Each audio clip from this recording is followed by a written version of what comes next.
नमस्कार, आपण पाहता हिरकणी न्यूज. हिरकणी न्यूज प्रत्येक क्षण ताज्या घडामोडी आणि महत्त्वाच्या प्रत्येक बातमीसाठी नेहमी तत्पर. चोरीच्या 29 लाखाच्या 2 कार जप्त. चोरीच्या 2 कार शोधून त्या जप्त करण्यात एपीएमसी पोलिसांना यश आलं आहे. या दोन्ही कारची किंमत 29 लाख रुपये आहे. एक कार बेळगावातून तर दुसरी धारवाडमधून चोरीला गेल्याचे नमूद आहे.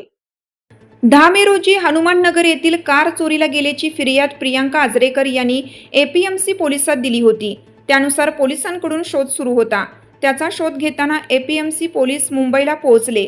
या ठिकाणी चोरीच्या 2 कार सापडल्या. त्यात किया सेल्टॉस व दुसरी ह्युंदाई क्रेटा कारचा समावेश आहे. या दोन्ही कार जप्त केल्या आहेत.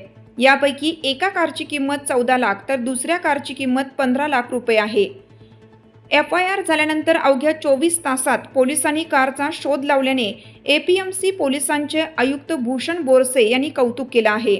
निरीक्षक उस्मान आवटी व त्यांच्या सहकार्यांनी याचा शोध घेतला. आपल्या हिरकणी न्यूज चॅनलला लाईक करा, शेअर करा आणि सबस्क्राईब करायला विसरू नका आणि रहा अपडेट.